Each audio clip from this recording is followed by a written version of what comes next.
Hai, belum pada tidur kan sahabat? Lensa Indonesia Malam balik lagi nih.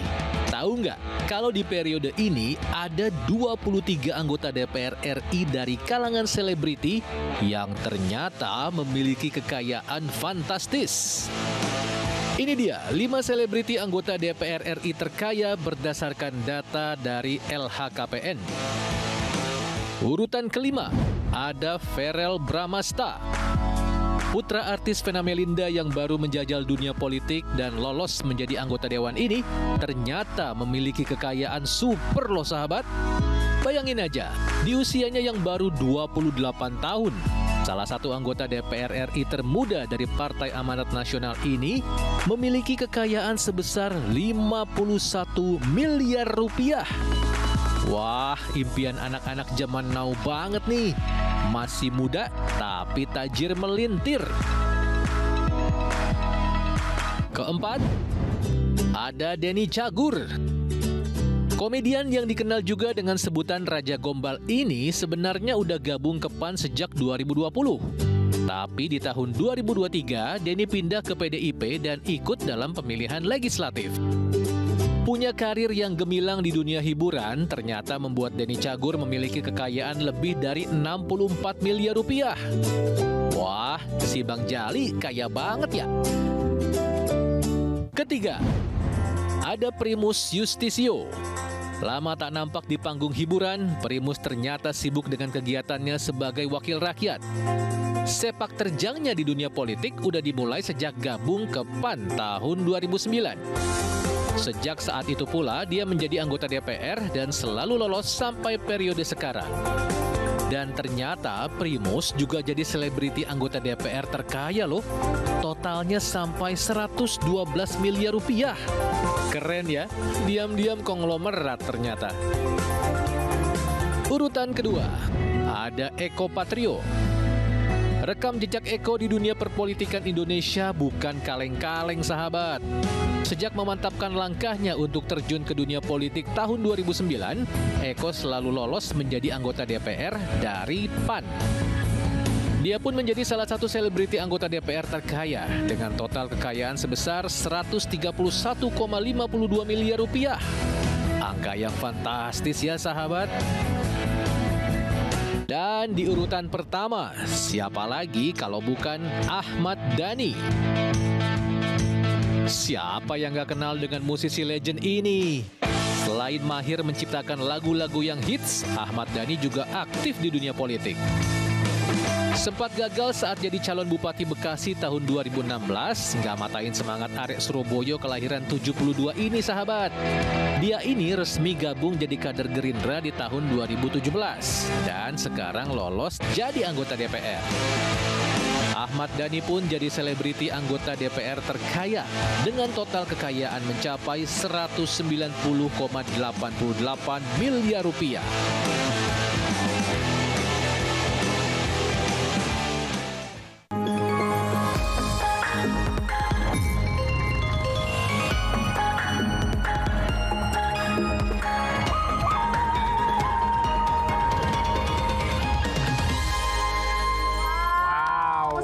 $190 miliar. Waduh, nggak pernah kebayang megang uang sebanyak itu. Sebanyak itu ya, luar biasa loh. Tapi emang sih sebelum jadi anggota DPR kan mereka udah jadi artis, jadi udah ngumpulin uang sebelumnya. Bener banget sih. Tapi Don, anggota DPR itu kan Dewan Perwakilan Rakyat. Berarti boleh kali ya uang sebanyak itu juga dipakai untuk memakmurkan rakyat yang memilih mereka. Cocok. Nah, aku kan bagian dari rakyat juga. Mungkin aku kebagian kali ya. Kamu pengen ditransfer ya? Ya udah, selain ada 5 selebritis anggota DPR terkaya tadi, pastinya di Lensa Indonesia Malam kita juga mau kasih berbagai informasi lainnya ya. Langsung saja bersama saya Doni Hermatra. Dan saya juga Kenny Agusnaini. Nah Doni, kalau jam-jam segini ini kan jam-jam rawan lapar. Bener banget, aduh ini perut udah dangdutan. Pingin makan ya. Tapi apa ya kira-kira ada nggak sih makanan, cemilan sih lebih tepatnya ya.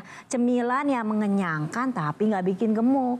Pas buat yang diet. Cocok nih, ada banget. Apa tuh? Ada banget nih, soalnya teman kita Salsabila Al-Katiri kemarin tuh habis diajarin sama chef restoran bikin cemilan yang sehat tapi enak. Apa namanya? Namanya itu adalah, benar ini nih. Apaan sih? Pecel goreng sayuran siram saus kacang tuh. Panjang banget kan. Biasanya kan pecel itu cuma direbus ya, tapi ini pecel goreng. Digoreng. Aduh, aku jadi pingin tahu. Tapi ini cemilan kayaknya enak ya. Ini nih, coba kita lihat nih.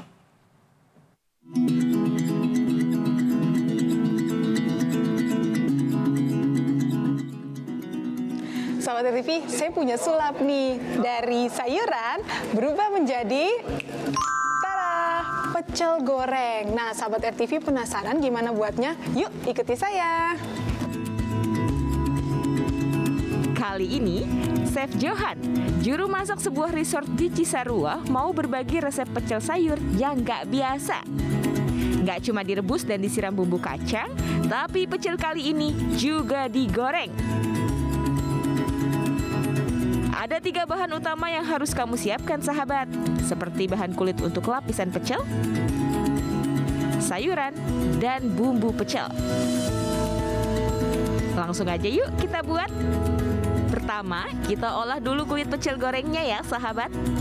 Bahan kulit pecel goreng diantaranya telur ayam, susu cair, tepung maizena, tepung terigu, butter, kaldu bubuk, garam, dan tepung roti. Aduk semua bahan menjadi satu. Panaskan butter, lalu tuang adonan di atas wajan anti lengket. Ratakan, lalu angkat dan sisihkan. Siapkan juga sayur untuk isian seperti wortel, kacang panjang, dan tauge. Serta sayuran lain yang kamu suka ya, sahabat. Rebus sayuran ini di air mendidih satu persatu. Rebusnya cukup 20 detik sampai 5 menit ya, sahabat. Tergantung dari tekstur dan ketebalan sayurannya. Angkat dan tiriskan. Sekarang waktunya membungkus sayuran dengan kulit pecel. Susun sayuran di atas kulit adonan bentuk seperti risoles. Nah, agar sayuran dan adonan kulit terbungkus rapi, Chef Johan punya tipsnya nih. Itu kita menggunakan sushi roll gitu. Tapi kalau emang di rumah nggak ada alat sushi roll, bisa lipat pakai manual tangan aja, tapi diperas nantinya supaya dia ngikat gitu. Sudah berbentuk roll, kemudian dicelupkan ke tepung basah, lalu balurkan ke tepung roti. Goreng di minyak panas hingga kuning keemasan. Angkat, lalu potong-potong dan sajikan. Sekarang waktunya saya icip-icip pecel gorengnya ya. Oh iya, jangan lupa tuangkan saus kacangnya ya, sahabat, biar makin mantap. Nah, sahabat RTV, untuk kulit luar dari pecel gorengnya ini garing dan tetap lembut. Terus tadi pas saya makan nih, sayurannya masih berasa manis karena dia masih seger banget. Untuk sambalnya juga kental, berasa pedas dan manisnya pas. Dan ini bisa banget cara baru buat kalian menikmati pecel di rumah. Dari Bogor, Jawa Barat, Salsabila Al-Katiri, Sarasnita Sahara, dan Yusuf Stefanus, RTV.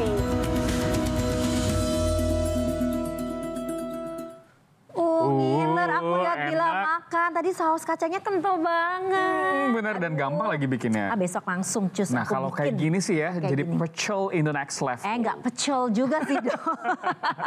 Pokoknya khas Indonesia yang enak kayaknya ya. Nah, tapi nih ngomong-ngomong masalah makanan, kan tahu nggak nih program makan siang gratis buat para siswa? Oh iya dong, pasti tahu itu kan programnya Pak Prabowo sama Mas Gibran. Benar. Nah, ini aku sempat kepikiran nih.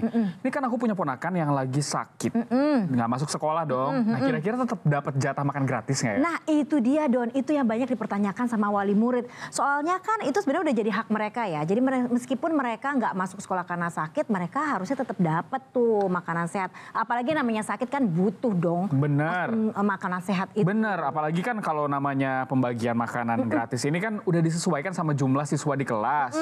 Harusnya sih tetap dapat nggak sih? Nah, makanya nih Don, ada yang keren banget ya. Bapak-bapak TNI di Garut, Jawa Barat ini ngeh soal itu. Akhirnya mereka mengirimkan jatah makanan itu ke siswa yang nggak masuk karena sakit. Langsung diantar ke rumahnya delivery. Delivery ya. Ya udah kita lihat aja yuk.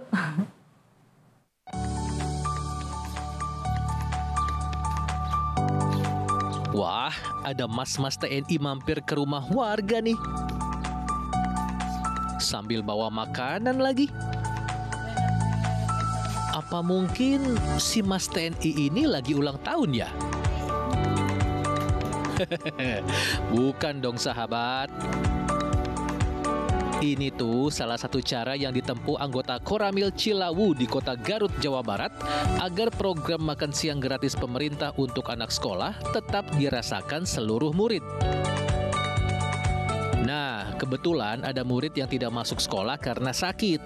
Jadi jatahnya diantarkan ke rumah. Wah, baik banget ya. Ya sahabat, program makan siang gratis terus diuji coba pemerintah ke sejumlah daerah. Salah satunya kepada murid-murid Sekolah Dasar Negeri 1 Cilawu ini. Para murid pun nampak antusias menikmati paket makan siang bergizi berupa nasi, sayuran, daging, buah, air mineral, dan susu kemasan. Jumlah seluruhnya untuk makan gizi gratis itu ada 270-an. Memang hari ini uji coba atau Hari ini launching uji coba untuk Kecamatan Cilawu di SD Negeri 1 Cilawu.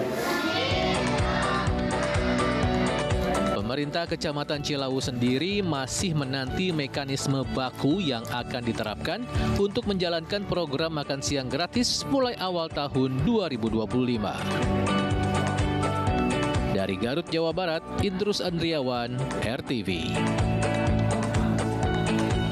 Nah, masih terkait dengan siswa nih. Kalau yang tadi kan emang keren dan inspiratif ya Don ya. Tapi yang satu ini bikin ngenes dan juga runyam. Nah, kenapa tuh? Jadi ada seorang siswa yang disuruh oleh seorang pria dewasa untuk bersujud dan menggonggong Doni. Waduh, bener itu? Iya. Kalau misalkan siswanya disuruh ngapalin perkalian, pembagian, kayak gitu sih mungkin wajar lah ya. Tapi kalau disuruh menggonggong, bersujud, apalagi sambil marah-marah, kayaknya nggak etis banget. Itu dia Don. Tapi memang sih katanya orang tua dari si korban ini sudah berdamai dengan pria yang menyuruh tadi. Tapi pihak sekolah pokoknya nggak mau tahu. Hukum harus terus dilanjutkan, pantang mundur. Ada. Tega amat sih si bapak ya. Ya, ini minta maaf. Ayo minta maaf dan minta maaf. Sujud dan sujud. Sudah enggak apa-apa dan sujud. Sujud dan enggak apa-apa. Wah, ada apa nih? Kok disuruh minta maaf? Menggonggong. Gonggong dan apa? Biarin. Loh, kenapa harus kasar begitu, Pak? Itu anak di bawah umur loh. Apa pantas anak di bawah umur diperlakuin begini? Video viral ini terjadi di Surabaya, Jawa Timur. Berdasarkan keterangan, si bapak yang bernama Ivan Sugianto ini menyuruh anak berinisial ES untuk bersujud dan menggonggong karena Ivan tak terima. ES telah menghina anaknya. Tapi nggak gitu juga kali Pak. Kan ada cara lain yang lebih beradab dan sopan untuk menegur anak yang salah.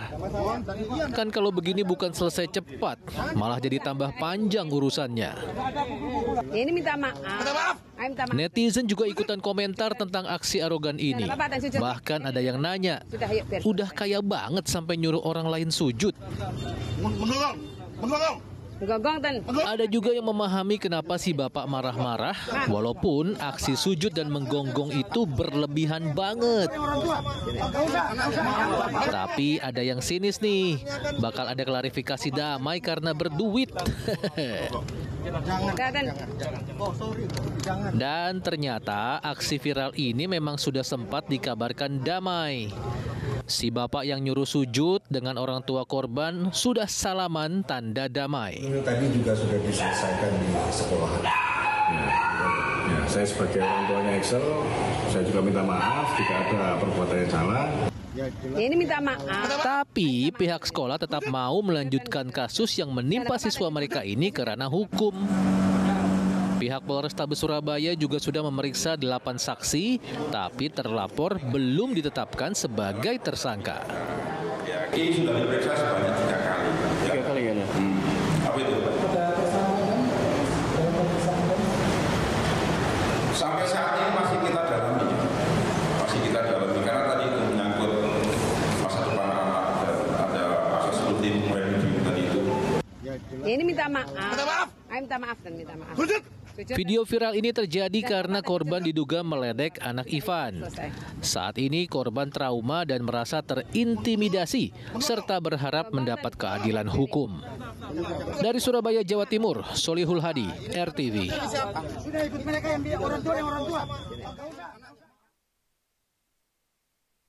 Aduh, jadinya arogan banget ya. Kalau mau nyuruh seseorang untuk minta maaf atau memang orang itu salah, ya nggak harus suruh sujud sama gonggong gitu dong. Harusnya masuk akal dan wajar ya. Itu mah jadinya kayak nggak manusiawi nggak sih, Don? Bener banget. Oke, Don, next kita akan ke berita pilihan. Karena sepanjang hari ini sudah ada beberapa peristiwa yang pastinya jadi pembicaraan ya.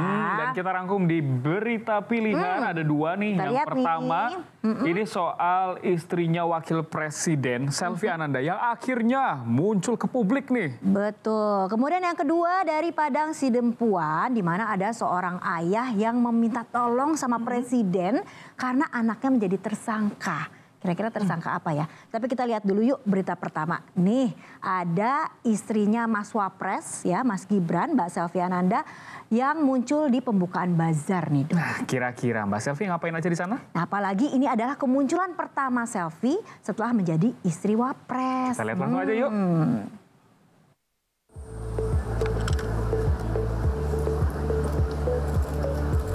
Halo sahabat, ada yang baru muncul nih di acara resmi setelah resmi menjadi istri wakil presiden.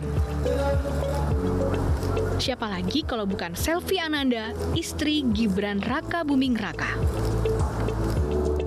Selvi hadir di pembukaan gelaran ke-55 Bazar Women International Club di Jakarta.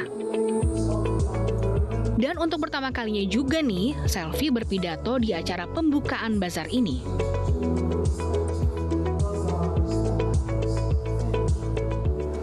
Kegiatan semacam ini akan sangat berkontribusi dalam peningkatan kesejahteraan masyarakat karena dana yang terkumpul nantinya akan disalurkan melalui yayasan-yayasan sosial dan secara langsung akan menyentuh kelompok-kelompok rentan yaitu khususnya yatim piatu, lansia, serta masyarakat yang kurang mampu. Dan mungkin kedepannya masih banyak kegiatan-kegiatan amal sosial yang dilakukan. Duh, ibu negara yang satu ini kalau udah nongol pasti jadi pusat perhatian ya. Coba lihat deh, busana kebaya dengan tunik coklat muda dan ada detil kuning emas dan hitam, dan bawahan kain songket kuning emas dan hitam, cukup sederhana, simple, gak heboh. Lalu dengan rambut dicepol seperti ini, tetap elegan sahabat. Selamat bertugas Ibu Negara. Dari Jakarta, Olivia Ferrari dan Ulfa Azhar, RTV. Aduh Mbak Selvi, aku mau deh kebayanya, cakep banget. Cus langsung tanya deh. Berapa harganya itu loh, itu yang pasti pertanyakan juga ya. Oke, berita pilihan yang kedua nih Don, dari Padang Sidempuan. Jadi ada seorang ayah yang mengadu ke presiden karena anaknya jadi tersangka nih, curhat dia di media sosial Don. Nah yang bikin heran, ini di luar prediksi BMKG dan di luar Nurul nih ya. Katanya si anaknya ini ditetapkan jadi tersangka karena menerima video asusila dari temannya. Nah, si orang tua temannya ini ngelaporin dia nih karena katanya dituduh menyebarkan video asusila tersebut. Emang agak-agak ini juga jadi viral sih Don. Begitu viral, akhirnya Bang Hotman Paris itu bersedia untuk memberikan bantuan. Tapi seperti biasa sih Don, begitu viral, jadinya langsung berakhir dengan kekeluargaan deh, damai. Tolong Pak perhatikan Pak, tolong bantu kami Pak. Ini Pak belum tahu apa-apa Pak. Ini Pak ada jadi trauma dia Pak. Kebayang nggak sedihnya orang tua begitu tahu anaknya jadi tersangka? Tolong kami Pak. Ya seperti Pak TP dari Padang Sidempuan, Sumatera Utara ini. Ia mengeluhkan status S anaknya yang jadi tersangka justru karena dapat kiriman video asusila dari temannya. Seluruh jajaran S yang berusia 14 tahun ini justru dilaporkan orang tua R karena telah menyebarkan video asusila yang dikirimkan R kepada S. Karena kasus ini, mereka berdua saling lapor ke polisi. Sudah ada proses mediasi 3 kali, tapi tidak ada kesepakatan. Dan polisi dari Mapolresta Padang Sidimpuan menetapkan 2 pihak ini menjadi tersangka. Pusing, karena masalahnya berlarut-larut. Akhirnya TP membuat video minta tolong di media sosial dan viral. Netizen langsung ramai berkomentar. Ada yang langsung semangat buat memviralkan biar didengar presiden. Ada juga yang bilang seharusnya si anak perempuan yang jadi korban karena dapat pelecehan lewat video. Dan Hotman Paris pun ikut berkomentar. Pengacara kondang ini siap mendukung S untuk menempuh jalur hukum. Sepertinya memang harus viral dulu baru selesai semua masalah. Buktinya begitu viral, nggak pakai lama, kedua pihak langsung berdamai. Terkait mengenai persangkaan pornografi dan tindak pidana kekerasan ini sudah selesai. Kegiatan ini dilaksanakan dengan baik. Ada perdamaian sehingga langkah-langkah restoratif justice ini bisa terwujud dengan baik. Ya, dengan pertimbangan masa depan anak, kedua belah pihak akhirnya sudah mencabut laporan pengaduan masing-masing. Dari Padang Sidimpuan, Sumatera Utara, Wahyu Maulana, RTV.